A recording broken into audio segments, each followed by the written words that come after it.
and welcome to Web Summit Qatar in association with CNBC TV18. I'm your host, Gautam Srinivasan. Well, all eyes will be on Doha come February when the Middle Eastern edition of the world's largest tech conference brings together entrepreneurs, investors, and innovators to translate ideas and conversations into action. We are talking big money and connections to scale at a global level. Web Summit Qatar is the place to be if you are talking tech and startups. So we have with us one of the speakers at the event to give us a preview of the next big headline or trend expected to shape the world of business. Robby Yung, CEO of investments at Animoca Brands, is here with us. And the brand, of course, is all about specializing in digital entertainment, blockchain, and gaming. He's here to talk the talk. Robby, great to have you on board. Hi. Good to be here, and thank you very much. Absolutely. We have lots to talk about. So let's kick things off by talking about the Web Summit, because with the Web Summit being one of the most significant global tech event, I want to know from you what makes Web Summit Qatar a unique platform for innovation, and what are you most looking forward to this year? Sure. I think, for me, Web Summit Qatar, I had the opportunity to attend last year, so I have some familiarity with it. And I think for me, the thing about Web Summit that is true regardless of which Web Summit you attend is the team has a fantastic ability to bring together people from across the industry, whether it's entrepreneurs or investors or business partners, et cetera, because I find, a conference is really only as good and useful as the people who attend. And so I think that's a big part of it. And my experience last year was that Web Summit Qatar was a great opportunity to meet people both within the region as well as people who were coming from outside the region to learn more about what was going on in Qatar and the Middle East in general. All right. Since you spoke last year, in terms of this year, anything that you're expecting different? Sure. Well, I think, last year we started to scratch the surface at AI sucking all the oxygen out of the room in terms of conversations in tech. I think this year it will continue to do so, but I'm actually looking forward to a resurgence of the world of blockchain, which is where we spend most of our time. I think a lot of people have noted in the news, that Bitcoin is attracting a lot of attention now that it's passed a kind of a milestone mark of 100,000 US dollars.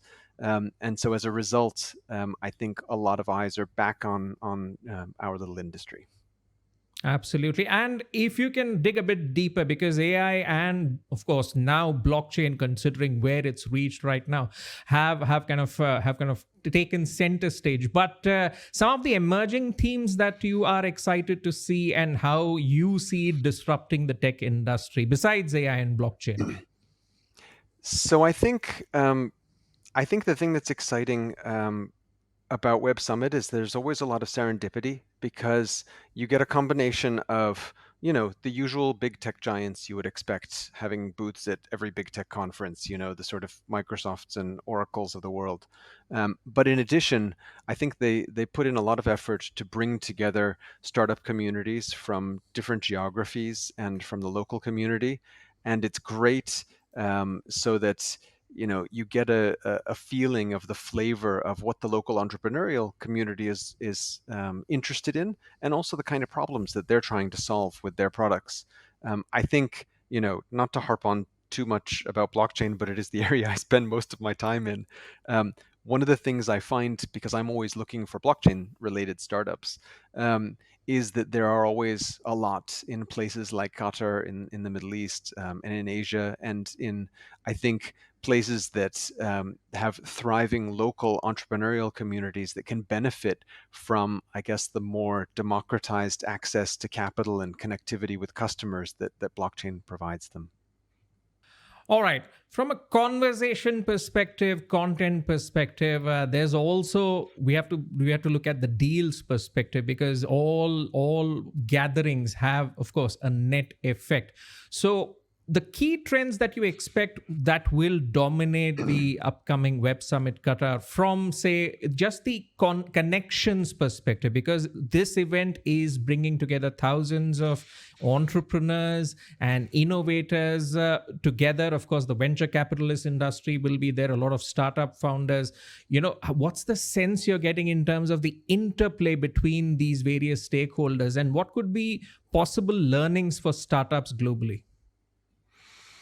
So I think there's a lot of activity going on. I'm one of my takeaways from last year was that I'm in a WhatsApp group of venture capitalists who attended last year's summit in Qatar, and so I think there's a lot of interest in Qatar as a place for connectivity to the wider Middle East region. And so I think you're going to see a lot of activity that emerges from an event like this, because I think it's an opportunity to obviously find and meet new people at the event, but also because everybody makes the effort to come together, it's a good opportunity to bring existing relationships and connections to say, hey, I'm attending Web Summit, why don't we meet there? If you're going to be in the region, why don't we meet in Doha at this time? And so I think as the Middle East becomes more and more of a central hub for global business, I think that a lot of people will be in Qatar with that in mind. All right, let's talk about sectors, because you've talked about AI, but there's also, say, sustainable tech, fintech. A lot of sectors will also be in focus, which will grab the headlines. Where do you foresee significant opportunities being discussed? Because you're speaking also on the future of the internet around Web3 themes, and of course, the future of Bitcoin in terms of mass adoption, in terms of the broad basing of sector relevance in terms of connections. Which sectors do you think are going to see a lot of activity? So I think obviously climate tech is huge because that affects everybody, and I think it's on everybody's mind. And different countries approach that issue in different ways because we all have different climates and therefore different problems with our various respective climates. So I think climate tech for sure. I think AI will still dominate the conversation only because it touches in so many different areas. It touches all sectors, frankly.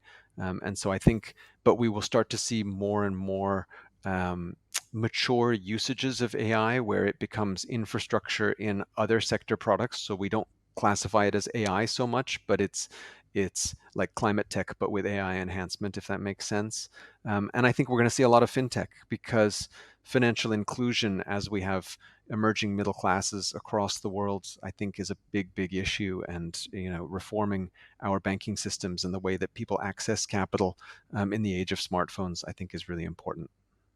And what's going to be the key difference in terms of how you approach the event? Because the event itself, as it's built up to be, the Glastonbury for geeks. It's the world's largest tech conference that we see. Compared to last year, this year, how is your approach to the event going to be different in terms of the connections that you make with folks over there?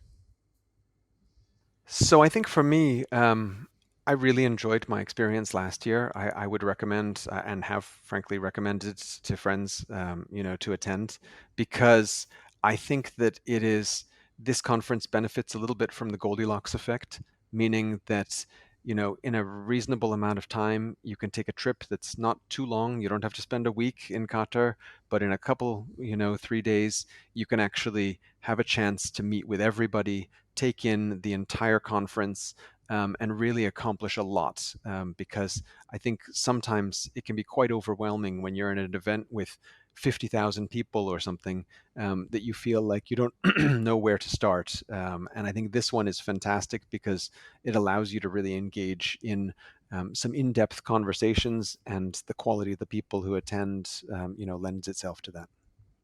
All right, on that note, it's time to take a short break on our special presentation titled Web Summit Qatar in association with CNBC TV 18. Stay tuned, we'll be right back.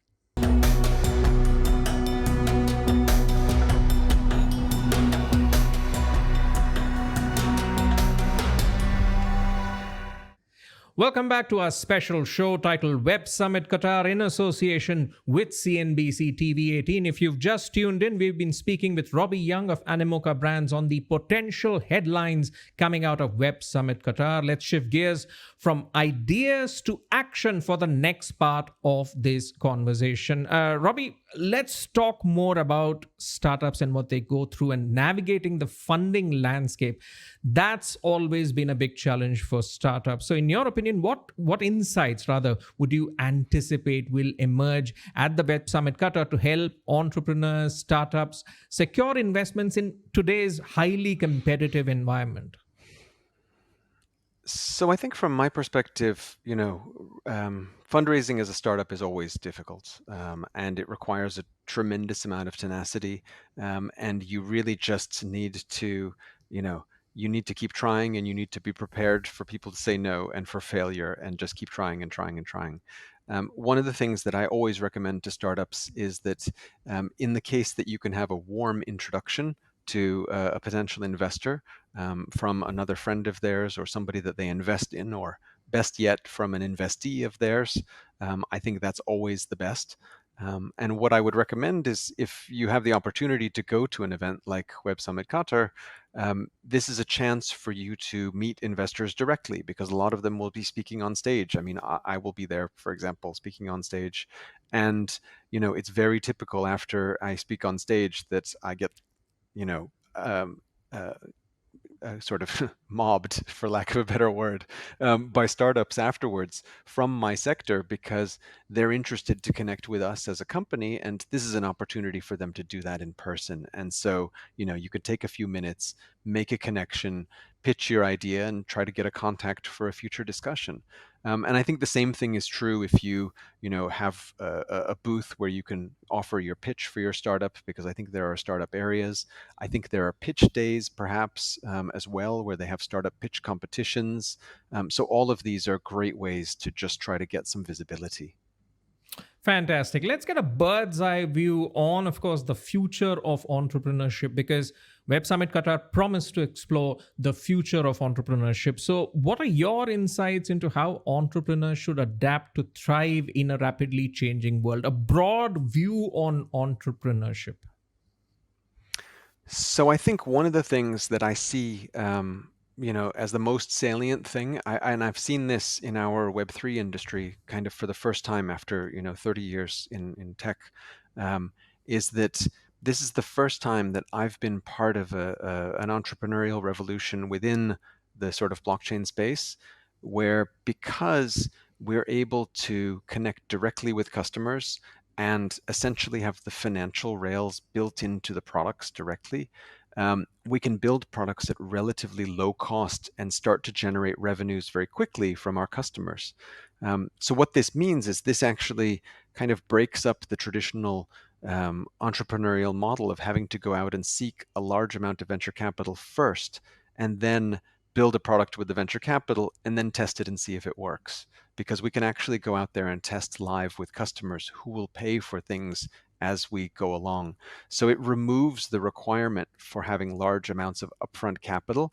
And in my mind, that actually makes the space much more accessible to entrepreneurs from all over, because often, not everybody lives in a place that has a big venture capital community where they're located.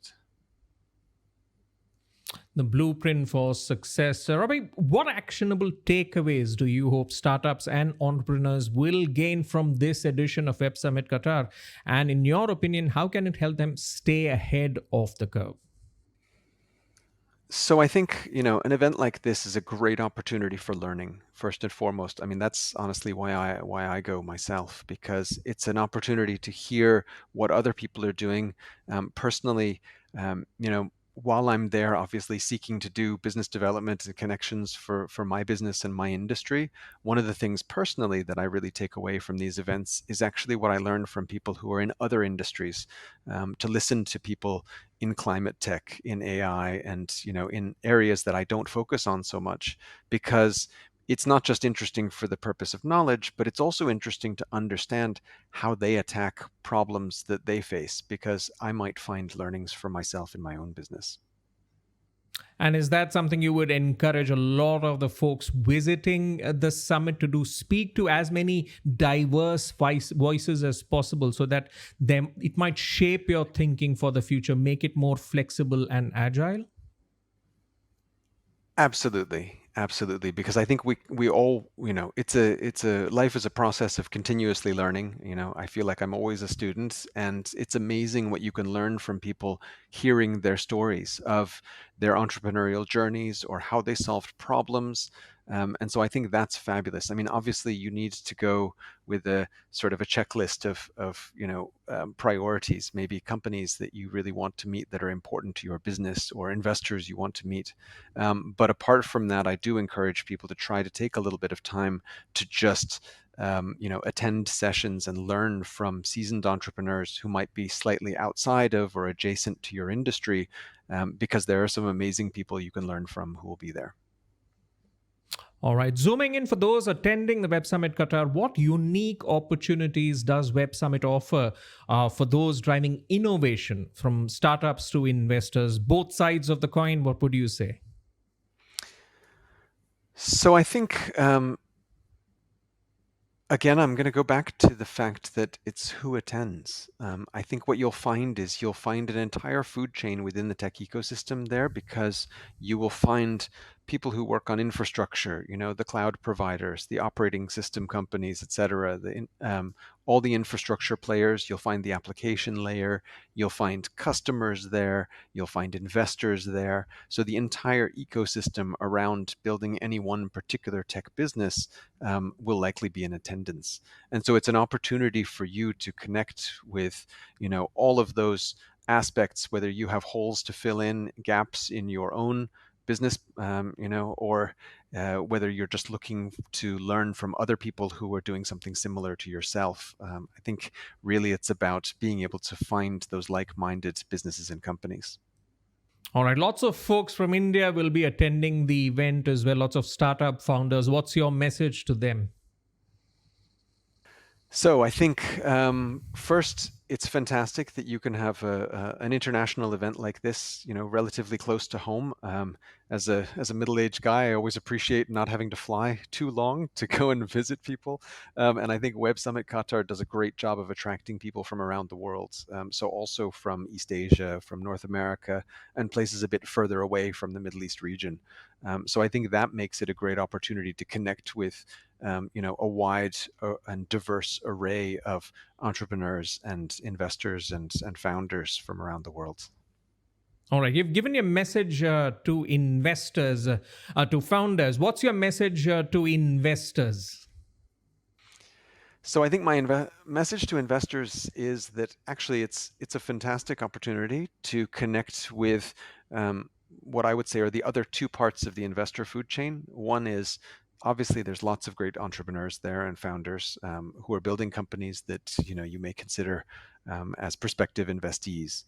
But on the other hand, the Middle East and Doha in particular are great places to connect with investors, as in people who could be your LPs, investors into your funds.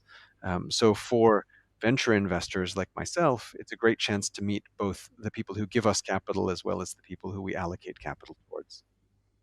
All right, Robby, before we let you go, what's the memory that you're hoping to take back once this event is completed compared to the fun you had last time?